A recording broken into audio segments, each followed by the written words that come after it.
Okay. Okay, ladies and gentlemen, is the Carlos Inspire Show, inspirational series of others that inspire that work like an immigrant. And I have today over here the great, the great Rod Khleif in the house. And I'm just so happy to be interviewing this gentleman. Some amazing, amazing stories. And for you guys that don't know me, I am Carlos Siqueira, author of Work Like an Immigrant, speaker known as Mentor of Mentors, and today I have the opportunity to be interviewing Rod Khleif, also speaker, author, and mentor, real estate legend. How are you, my friend? How's it going? I am awesome, my great friend, and it's such a treat to be here with you. We met at, other events that we either participated in or worked in, and it's just such a treat to be on your show, brother. What an honor. Thank you. Man. Thank you, my friend. You know what I mean? Whoever you're hanging around, you become. A great advice from my grandfather, and I love hanging around winners. And Rod, I want to, me, I love, just like yourself, adding massive value to others. Yeah. So I want to get straight to it, brother. I know that, you went through something pretty bad in life to recover. And so let's start right there. Let's do it. What is the mindset, my friend, that takes to recover from losing $50 million as you did? Ouch. You had to go there. You had to bring it up, didn't you? Okay. Go right for the pain. Well, listen, let me go back because it kind of ties in. Let me go back and talk about my story a little bit because it'll give that experience some framework. So I immigrated to this country like you. I was 6 years old. I came here from Holland.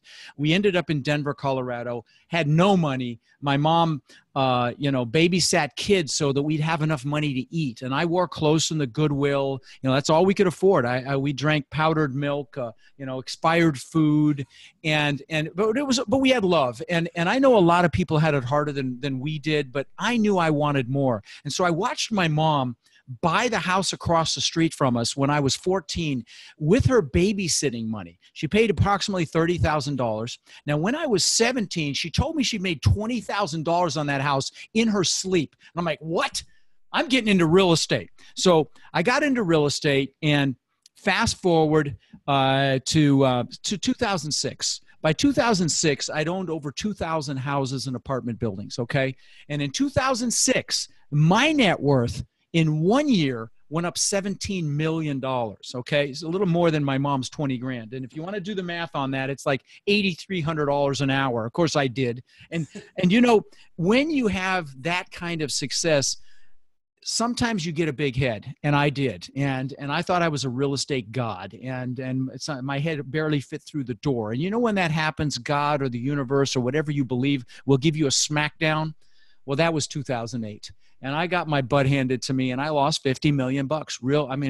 Just flat out lost it. And so what was the mindset to recover from that? Because I'm back now. I'm totally back now. So let me tell you, and let me go back again. I'm bouncing around a little bit. But back when I started in real estate, I made about $8,000 my first year. I made about maybe $10,000 my second year. But my third year, I made over $100,000. So how did I 10x my income from year 2 to year 3? I'm going to tell you, it was mindset. It was all psychology. And I have a podcast as well, and I do these clips on mine every week about the psychology of success, because 80 to 90% of your success in anything is your mindset and your psychology. Only 10 to 20% is like in my case, the real estate knowledge that I teach, or, if business knowledge. It's really all about mindset. So and that third year, I met somebody that I started working for, and he taught me about this. He taught me about, focusing on what it is you want instead of what you don't want, staying positive, keeping your goals in focus, taking 100% responsibility, pushing through fear, getting uncomfortable, doing all these things that you and I know are critical to being a success in anything. And so that's how I was able to recover in 2008, when my world crashed and burned. I mean, I was in Florida, and I truly thought I was set for life. I thought 80 million baby boomers getting old and getting cold. That was my line actually to get investors. 80, you want to be in Florida because there's 80 million people getting old and getting cold, and they're going to move to Florida. Well, Florida was ground zero for the crash. Tell me about it. Florida and Las Vegas, right? It was same. Vegas was horrible too. And I was at a 30% loan to value, meaning for those of you who don't study real estate, I only owed 30 cents on every dollar, which is a fantastic way, a leverage position with your real estate when you owe that little. But even that bad, I actually went upside down. So it dropped more than 70%. And I got my butt kicked. And let me, if you don't mind, Carlos, let me share something with your listeners about how to create that mindset, if you humor me. Okay.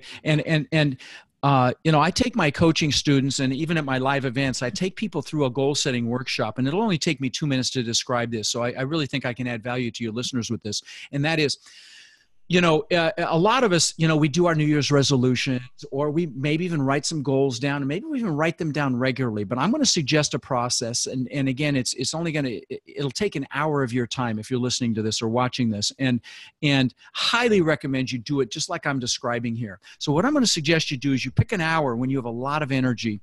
Don't do it right after a meal. Make sure you're well hydrated. You've drank a lot of water, and sit down and write down everything you could ever possibly want in life. Okay. The big things, the little things, all the stuff, the houses, the boats, the cars, the jet skis, the planes, the private islands, whatever it is, take the lid off your brain and imagine that if you write it down, you're going to get it. And I will tell you, that's not outside the realm of reality. When I lived in Denver for 30 years, I always wanted to live on the beach, and I always wanted to have a house on the beach. And I built this incredible $10 million 10,000 square foot mansion on the beach, beach on one side, my boathouses on the backside. And that was unthinkable when I lived in Denver. So while you're going through this goal setting workshop, take the lid off your brain and imagine if you write it down, you're going to get it. Big things, little things. How much cash flow do you want a month? How much money do you want in the bank? Once you're done with all this stuff, then write down what you want to learn. Okay, I want to learn how to fly a helicopter. I want to learn how to play the drums. My wife bought me a drum set. What do you want to learn? Then after that, write down who you want to help. So it's not just the stuff. Write down, I bought my parents a house here in Florida. I took them on cruises, and, my goal still is to pay off my brother's houses. That's on my bucket list. Who do you want to help? Write that down. I've got a foundation. I feed families for the holidays. What do you want to stand for? So it's not just the stuff. It's everything you want to do, be, or have. So and just a few more steps I want to share. Once you've written everything down and you can't think of another thing, put a time limit on each goal, because it's not real until it's measurable. So put in how many years it's going to take you to achieve each goal, a 1, a 3, a 5, a 10, or a 20. Remembering that as human beings, we will overestimate what we can do in a year and massively underestimate what we can do in like a decade, like that house example I gave you. So once you've got a time limit on each goal, circle your number one goal. And if there's 2 or 3 that are equally exciting, just pick one, because it won't matter. Pick your number one goal or one of your top goals. Then pick your top 3 one-year goals. Put all those on a separate sheet of paper. Now, this is where most people stop. In fact, most people don't even go this far. Most people spend more time planning Christmas or a birthday party than they do designing their lives, okay? So you're already ahead of most people if you've already done this. So once you've got these 4 goals off to the side, your number one goal or one of your number one goals and your top 3 one-year goals, take it to the next step and write down why that each one of those goals is an absolute must, not a should. It's an absolute must for you to achieve. So, and use emotionally charged words. Words are very, very powerful. So write a few sentences why that goal's a must, so that I can show my family what success looks like. So I can do whatever I want, wherever I want, whenever I want, with whoever I want, whatever it is for you. So I can, have the freedom to take my family on vacation, whatever it is that's going to juice you, write it down. Then take it one step further, because as human beings, we will do more to avoid pain than gain pleasure. Put some pain in there. So write down, so I don't feel like a failure. So I don't live a life of regret. So I don't fail my family. And I know that sounds harsh, and it is, but it's fuel. This is the fuel that will drive you. The goal itself, I will tell you, after you achieve the goal, the warmth and the happiness fades very, very quickly. What makes you happy is progress and growth. And so, once you've written these goals down and you've written your whys down, positive and negative, that's the fuel. The why is what's going to drive you. Then there's one more step. And that is, you must get pictures of your goals. I want to give you some examples. When I was 18, I drove this Ford four-door Granada because I thought if you were a realtor, I actually had my broker's license, real estate broker's license. I thought if you were a broker that you had to have a four-door car. And this was the ugliest thing you'd ever seen in your life. And so back then, I worked for somebody that had 2 Corvettes, and I'm like, man, this is so cool. He let me drive one once, and that was really important as well. If you want a goal, experience that goal. You want a car, go drive it. You want a house, go visit it in an open house. Kick the tires, feel it. It's very important. But I got a picture of a Corvette out of a magazine. This is way before the internet. Got a picture out of a magazine, and I put it on the visor, the sun visor in my 4-door Granada of this Corvette. Within a year, I had a beautiful Corvette. Give you a couple more examples. Now, I want to say this. I want to pre-frame these examples by saying this is not me bragging, because what I'm going to share with you now doesn't even interest me anymore. But they're great examples. So back then, there was a TV show called Magnum P.I., and it was a detective show. The actor's name was Tom Selleck, and he had this Ferrari 308, this incredible red Ferrari that he drove. I got a picture of that actual Ferrari out of a magazine, and I put that on the visor of my Corvette. Within a year or two, I had a Maserati. It looked just like it, okay? Last example, another car example, is I am the guy that always wanted a Lamborghini. I had the posters in the room with the Countach and the bikini girls washing a car. Yeah, I'm that guy. I had all over my room. I wanted the Lamborghini. Now, I will tell you that what else is interesting is my son, who was 9 years old at the time, I made the mistake of telling him that I was thinking about getting a Lamborghini, and he became manic. He told me he used to lay in bed at night visualizing me taking him to school in it. And he collected model cars of exotic cars. And what's fascinating, and I wish I'd have had it here for you because I know we're videoing this as well. I could show you I have an exact model. He had the model of the exact same color and style Lamborghini that I ended up getting, which I ultimately wrecked, but that's another story. But I want to share something with you, and that is the importance of these pictures. Now, Carlos, you can see this because we're doing this in video as well. But this is a paper planner that I use. I use this every day. It's on the 31st. And this is the day we're recording this. And in the back of this planner are pictures that have been in here for 20 years, okay? Now, the first pictures are my gratitude pictures, the pictures of my children when they were very young. Then after that, I've got pictures of the houses that I wanted, okay? This house, these pictures look almost identical to what I built on the beach way before I ever did it, okay? Then I've got, again, stuff that doesn't matter to me anymore. I've got a couple $100,000 worth of watches.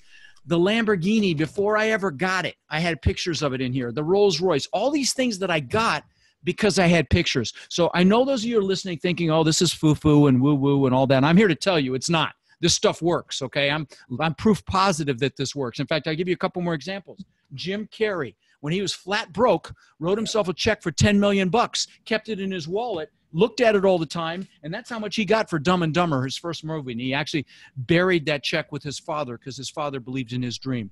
Another great example about visualization. Walt Disney, when Epcot Center was built, Walt Disney had already passed. And so Roy Disney was there at the grand opening of Epcot Center, and a reporter came up to Roy Disney and said, it's a shame Walt didn't get to see this. And Roy looked at him and said, the only reason you're seeing this is because Walt saw this in his head. So guys, those of you listening, if you want to create the life of your dreams, determine what it is exactly that you want first. Do the goal setting, write down why it's an absolute must, and get pictures, okay? Yeah, if you look around my room here, I've got pictures of the things that matter to me now because I know they work. So anyway, I'll get off my soapbox, but no, that's amazing. And I was just thinking over here because there's so many of these habits, I used to apply myself. I was just talking to somebody, earlier today, and I was telling that person, so do you think when I was that kid selling the bread on the streets after being robbed or after being tormented, do you think that I didn't want to give up? I didn't have those fears. I didn't have that.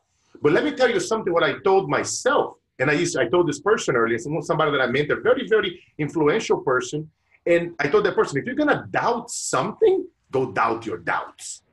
Oh, I love it. Doubt know your what I mean? doubts. I love that, brother. You know, and that person looks at me, and then he was just silent. And I let the silence sink in, because we tend to doubt our doubts so much. Imagine, Rod, if you would doubt your doubts, you know what I mean? Whenever you lost those 50 million, so many people that abandoned the marketplace in '08, or they, you know, or right now, this whole thing with cryptocurrency that was, you know, that it went down, and everybody, you don't sell when things going down. You hold it. You doubt your doubts. You go against the environment.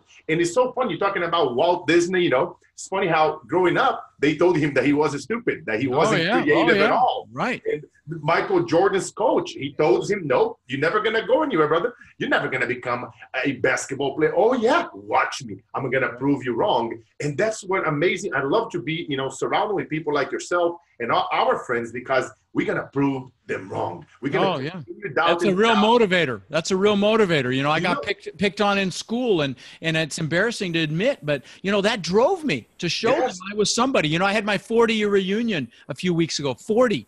And, wow, and all that energy's gone. It was just pure love and all that energy. But I'll tell you, my first couple of reunions, I was there to show them I was somebody, that I had amounted to something. And that's a real powerful motivator. But I want to circle back to something you just said about doubting your doubts. And I forgot who it was. Who it was that said this quote, and that is the only, I think it was Winston Churchill, that the only thing to fear is fear itself. I may have that author wrong, but the only thing to fear is the feeling of fear. Okay. That's what you should fear. And no, I love that. I love doubt your doubts. It's funny now that you're talking about this. Who says that, Will Smith talks about this, right? He's going to go, and then they are in Dubai hanging out with a couple of friends. And then Will was saying that they were like drunk the night before. And then the next, they was like, oh, you know what? Let's go jump on an airplane tomorrow. And everybody drunk. Yes, let's go. And then when you go home and you're like, oh shit, did we just say that? We're going to go on a plane. Now you by yourself in between four walls. And that's when most dreams are shut down. Yeah, that's when that thread is broken. That's when that thread is broken, because that dream is usually just a fragile thread until you take action on it. You know what I mean? And they start having all this fear and all that suffering all the way from the night before into next day, until they get to the plane, and they get there next morning, and they're over there watching the instructor, and they're about to pee in their pants. They are shaking. They are nervous. It's a nerve wrack, you know, and then they get to the airplane and start going up 10,000, 15,000, 14,000 feet, and they see the buttons gleam yellow and red. And for anybody here that ever parachute, you know the feeling. And then when you get to the door and then you look down, you're like, oh shit, I'm not going to jump. And you just worry, freaking out. And then you are tied into someone, and then, you know, so you're sitting there on their lap, and you try to create a conversation. Hey, how's it going? You know, that person's lap. You know, I'm really freaked out that you have used that as an example, because I made the mistake of telling my coaching students that I'm going to jump out of a perfectly good airplane. They're holding me to it. So and that's my greatest fear. So you just totally magnified my greatest fear with your description of it. So, you know, I am actually experiencing right now what you just went through. My dumbass said I was going to do it. You know me, brother. I can't help it, right? No, but you know it's crazy, Rod. And then let me give you a hint, right? When you get to the door, about to jump, he's going to say, we're going to count into 3, and then we're going to jump. So then you go 1, 2, and then he pushes you. And then you guys go down together, because what happens on the 3, everybody puts their hand on the door not to jump. Right. You know what I mean? And that's the power of having an accountability mentor or a coach like yourself or like myself, having someone to hold you accountable, right? Even if you're somebody brand new right now, you cannot afford a mentor. Find somebody, one of your friends that's doing a little bit better than you, a mentor in your local neighborhood that's doing better than you, to push you, because that person is going to hold you accountable to jump. To whenever you're having those fears in that room, to talk to somebody, pick up the phone, be vulnerable. Like, you know, like just like Rod says right now, you know, I was speaking on the school, you know, like I was tormented, physically and mentally abused, but until I started being vulnerable about it and talking about, then forgiveness is going to set you free. You don't want to hold on to things. You don't want to keep the stuff inside. And the most beautiful feeling is after you jump, after those first couple of seconds when you're like freaking out, and then you start paying attention, and then you now are flying in the air, and you feel like Superman. Remember when you were a kid and you had all these dreams, and the times where you didn't doubt your doubts, the times where anything was possible, the time where, you know what I mean, we didn't have none of this social media, none of this stuff, and you still knew it. You were going to do it. You were going to make it. And now you're in the air and you enjoy, and 10 seconds go by, 15 seconds, 25, and you're just having that amazing feeling. Wow, it's one of the greatest feelings in earth. But why? Why did you stress the last 16 hours prior to that jump when you know that you're going to be experiencing this amazing feeling? It's the same thing right now, guys. If you guys right now want to become a successful real estate investor and mentor like Rod, that's worth, you know what I mean, probably over 100 mil at this point with his real estate and everything. But Rod, let's talk about, like, because you came from nothing, you know, you are self-made, and that's why I have you here on the show, because I love self-made people, because it's to show somebody that it's possible. So Rod, let's say if someone right now, they don't have nothing, they just starting right now, but they don't have the money, they like very nothing. If I drop you off, Rod, in anywhere right now in the US or London or Australia, what would you do right away? Like from zero? No, great question. But before I answer that question, I just want to circle back to one thing you said, and that is all that fear leading up to that jump. My friends, massive action mitigates fear. The minute you take action, the fear is mitigated and diminished. You just have to push through. So I just want to throw that in there. So what would I do?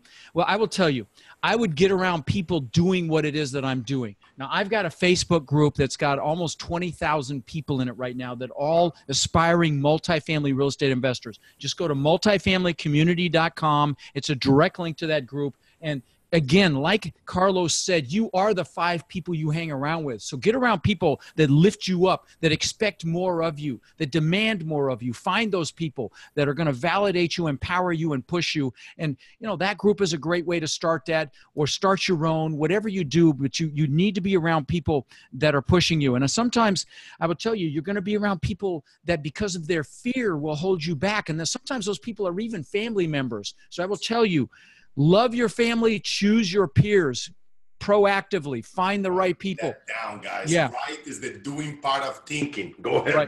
brother. All right. So I would educate myself first. Now, I have I put a plug in. I've got a fantastic podcast. We're at 4 million downloads. So I'm doing something right. It's usually I highly recommend everyone, listening to. And then where do they go for the podcast, Rod? Yeah, it's lifetime cash flow through real estate investing. And if you just put real estate in iTunes, I'm either number 1 or 2 every day. So check that out. I interview somebody that's kicking butt in real estate every week. Sometimes just somebody with a duplex. Other times it's somebody with 17,000 units, and each of them has value to add. And then every week I also do a driving force success tip about the psychology of success, which is what you are so amazing at, Carlos. It's that taking 100% ownership for your life. It's pushing through fear. It's getting uncomfortable. It's visualizing. It's goal setting. It's all of these things that are critical to your success. Frankly, 80 to 90% of your success is your mindset, like I said.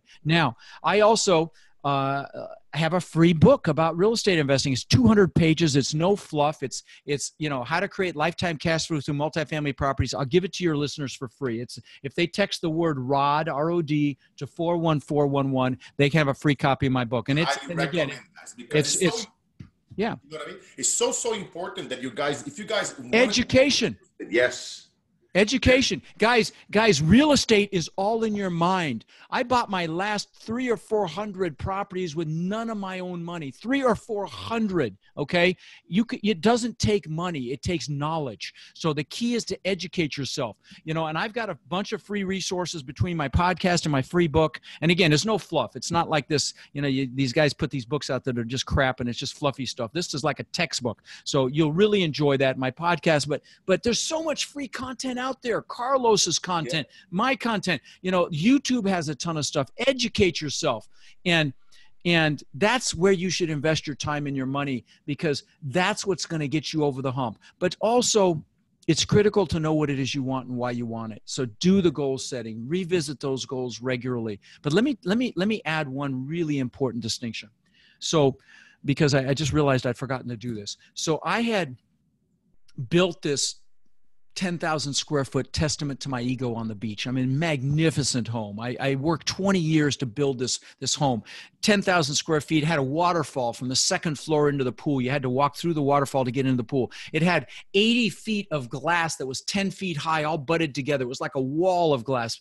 I could go on and on. Elevator, wine cellar. I had a $150,000 fish tank that curved around the spiral staircase that went up the middle, on and on and on. So a month after I built this house, and again, one side is the beach, the back side I have my boathouse. It's called Gulf to Bay. I had best of both worlds. A month after I built it, I'm floating in my pool. It's nighttime. It's just me, just a month or two, maybe 2 months. But right after I built the house, finished the house, my family's inside sleeping, and it's nighttime. The water's warm. The pool is changing colors. It's got fiber optic lighting, and I'm looking up at this giant home, this testament to my ego. I'd achieved incredible financial success by society's terms, but I was depressed. And I'm like, what the hell's going on? How could I possibly be depressed? I've worked my whole life for this moment right now, and I'm depressed. What is going on? And I realized there were two things happening when I look back. I didn't know it at the time. There were two things happening. One, and as it relates to goals, because I told you about goal setting, one is never achieve a big goal without having other goals lined up behind it. Because like the good book says, without a vision, the people perish. Yes. You must have a compelling vision for the future. So have other goals, because the goals themselves, again, don't equate to happiness. It's who you become and the progress and the growth that makes you happy. The continual growth. If somebody stops growing, they're no longer happy. You have to be growing. So that's number one thing that was going on. But the second thing, even more important thing that I want to share with your listeners is there's a big difference between success and fulfillment. There's a big difference between, I achieved financial success, but it was all about rod. I was, I didn't care about other people. It was just, I had to prove to the world I was somebody. Okay. It was rod. And that was the year I met Tony Robbins. And I know you and I don't know if we met there or if we met at some other event, but I remember you on stage at Tony as well. And I've spent 20 years now with Tony, following him around the planet. I'm going to an event in December, a Date with Destiny again for probably the 40th time. Yeah. I mean, it's fantastic. But I met Tony, and Tony feeds people for the holidays. And I was like, you know what? That is really cool. So that year, this is almost 20 years ago, I decided to feed 5 families. And the third family changed my life. We go up to this door, and it was this row shotgun house where it's one of these, like an apartment, but it was like a duplex or something. But you walk in, and there's the living room. You walk through the one bedroom to get to the kitchen, which has the bathroom off it. Well, in this one bedroom, row house, there were a lady with 5 kids. So she comes out, and she sees this box of food with the frozen turkey in the pan and all that, and she starts crying. And then her kids come out, and some of them start crying. And then I start crying, and I'm hooked. And I am now blessed to say that over the last 18, 19, 20 years, we have fed 60,000 children for the holidays. Yes. We have done, over 10,000 backpacks filled with school supplies for the holidays. In fact, we just did that 1,500 backpacks about a month ago. We've done thousands of teddy bears that we give the local police departments for their officers to keep in their vehicles. So when they encounter a child that's been traumatized, they can give them the bear. In fact, it was kind of cool. Just a couple months ago, they had this toddler they found wandering on a busy street and didn't know who his parents were. And they found the parents within like 2 or 3 hours. But they had a picture of this child that had one of our bears in its arms, which was really validating for me. But my point in all this, guys, is there's a big difference between success and fulfillment. And if you are not giving back in some fashion, it's not a life. That's truly not success. Now, I've interviewed billionaires on my show. I've interviewed mega millionaire people, and I know mega millionaire people that are successful by society standards, but they're not fulfilled because they're not giving back. It's all about them. Don't be that person. That is an empty life. Make sure, and you don't have to do anything as big and grandiose as I've just described. You could just give back in some fashion to, help an elderly person, adopt a family for the holidays, do something to give back And that's what's going to give your life a richness. And so I just want to share that. I really appreciate, Rob, you bringing it up, because guys, even like right now, if you're like low on cash, if you don't have the money, just the fact that you go donate your time to go to the community, to a shelter, to cook for the homeless, you go inspire some local business owners, you know what I mean, to donate more, go add value to them, and then challenge them. If you know people that are successful right now, but if you sense that they are not fulfilled, I just did a post about this yesterday. Money will not bring you happiness. I love it how you brought that up. No, it won't. Good. You know what I mean? It's like, what is, you know, this fulfillment is like that constantly progress and that growth is that. It's always giving beyond yourself. It's not about yourself. And guys, those of you listening, you know this. If you want happiness, give happiness. You want love, give love. You want money, give money. Give money and your time. It always comes back 100-fold every time. There were years, I used to pay for this backpack brigade for years. I mean, almost close to $100,000 up till 2008 when my world collapsed. I paid for it all myself. Now I formed a foundation. I do donations. I could take donations and stuff. But the point is, there were years that it was like, how am I going to do that this year? But I sucked it up and I did it, and it always came back. Yes. So again, if you want love, give love. If you're depressed, give. Don't look inwardly, look outwardly, and see who you can add value to, and focus outwardly. That mitigates it. That eliminates it, frankly, because when you're sad and depressed, you're focused on yourself. So focus outwardly. But I got derailed on that. But the bottom line is the sign, right? You focus on whatever you focus on, you become. It's truth. Focus is power. If you focus on debt, what do you think you're going to get more of? You know, if you want financial wealth, focus on that. Don't focus on eliminating debt, because what you focus on is what you get. So focus on cash flow. You know, like Mother Teresa was a great example of this. She wasn't anti-war. She was pro-peace, because she recognized what you focus on is what you get. Very, very important. You know, so many times, right? Like all the time, you know, because, oops, things are flying over here. But, you know, we ain't adding, we keeping it that way, you know, because, you know, things happen in life. But in so many times, you know, I have coaches and consultants and speakers come to me all the time. Hey, can you give me an advice? How did you talk? How did you get so many gigs? How do you do this and that? Guys, you can go to your local priest right now and ask the priest to send you people so that you can help mentor them for free. Go add value to your local business owners. People right now in your backyard. Go talk to the local businesses in your town. Offer to do a lunch and learn, to speak for their company for free. Wave your keynote for the first time. They're going to hire you. If you add value, they're going to hire the second time. They're going to pay you, and you keep building. If that's what you love to do, whether it's speaking, mentoring, coaching, or real estate, listen. Pick up Rod's books. Listen to Rod's podcast. Surround yourself with people. You know what I'm saying? It's just, but again, don't forget that you are constantly giving it back, and know that that's the truth you feel. You have two hands, one to pull yourself up and one to pull someone up behind you. And it's just the way of the world. And like you said, what you give, you get back. And no, man, I'm very, very, very love this, Rod. Great point, guys. So definitely listen to this again. I would love to have you on the show again. And then things are still flying over here. Oh, buddy, because you're always waving your arms around and moving around, which is why you're so freaking awesome. Which is I'm just attract people, man. You get excited and I'm just fired up, man. You know what I mean? Because that's what's life about. We're talking about focus. You know what I mean? That's some focus. It's passion. It's passion. It's passion. I feel the vibration, brother. Yeah, brother. You know what I mean? Like, let's end this with a great question that I love asking people. So it's the last day on earth. You know what I mean? What would you write it down, brother? What would I write down if it's the last day on earth?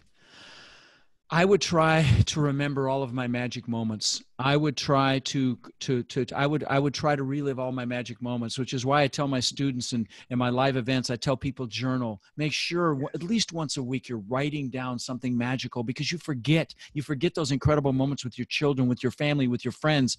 And when you journal, it's giving them a gift after you're gone. But that's what I would be revisiting my journals, where I've written down these incredible experiences I've had with my children and my wife and my friends and my coaching students and my foundation. And when I see a child tear up when I hand him a backpack, or those magic moments that you forget if you don't save them. So that's another little tip. If you're not journaling, journal. Be sure that you do that just for 5 minutes a week about what's amazing, because not only does that give you a history of your magic moments, but it causes you to think to create more of them in your life, because life is magic moments. So, that's what I recommend you do. And that's what I would do is revisit all those and relive those moments and that happiness. I love that, man. That's awesome. Definitely, guys. You guys know me. I'm always talking about journaling. So important. You know what I mean? Because I always say, what would it be? Something that I always ask people also about, what is going to be written in your eulogy? Like, I grew up hearing about my father all the time. And, for you guys that don't know, he passed away in a car accident, in a very horrible explosion.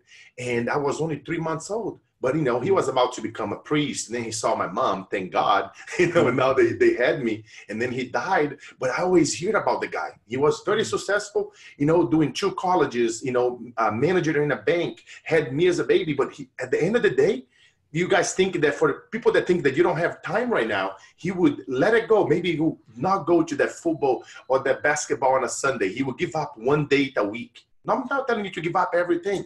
And he would go around dumpsters in town. And he would look for babies because people couldn't afford their babies. Wow. And then he would go into those dumpsters, pick up those kids, take them to churches. Wow. Then he would take them to shelters, wow. And then he would educate them. He would read to them about the good book. He would teach them how to play the guitar, how to do martial arts. He would learn skill sets to teach those kids. He found the time because, his why. Like you're talking about. What an incredible role model, brother. What an incredible role model. You know what I mean, bro? So every time growing up, thank you, but I used to feel like lazy, or in my head, I was like, nope, those kids out there, they need us. I love being involved, just like Rob, eradicating hunger, helping rescue little girls from sex trafficking. I love being involved in communities worldwide. I learned several languages so that I can go back and speak with them, so that I can have amazing people in the show like Rod, so that I can be able to translate this to other languages and share it. So I really, really want to push you guys to, at the end of the day, constantly, man.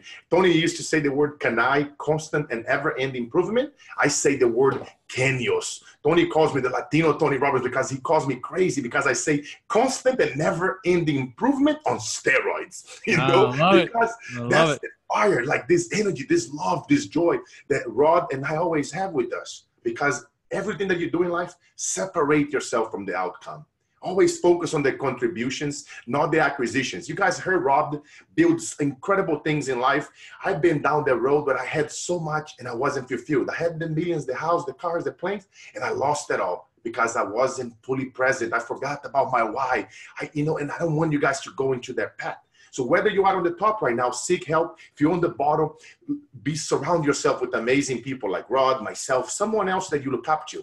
And never, ever, ever quit on yourself. And that's where the magic happens. Rod, thank you so much, my friend. This was an incredible show. And Rod, let us know one more time, brother, where can they find you? Yeah, sure. I've got a lot of free content, articles, books, and videos and things on my website. If you have any interest in real estate, for sure, check it out. And even if you just want to stay motivated, ton of motivational stuff, it's rodkhleif.com, RODKHLEIF as in Frank.com. Get my free book if you have any interest in real estate, because it truly is a textbook. Just text Rod to 41411 and you'll get tons of value. And thanks for this honor of being on your show, my friend. It's such my friend. Be around your energy. Thank you, brother. No, thank you, my brother. I really appreciate you here. Guys, I hope you guys enjoyed this magical show. You know what I mean? Follow us, you know what I mean? And then you guys can check it out, my Instagram at Carlos Inspire, or you guys can go to carlosinspire.com and then follow us on YouTube, on iTunes, everywhere. We're going to be having this video. And make sure you leave a 5-star review so he hits the top of the charts, because I will tell you, this man needs to be heard. Make sure you subscribe and leave a 5-star review. 5-star review, baby. I appreciate you, brother Rod. God bless everybody. Make this day epic, everyone. Take care, guys.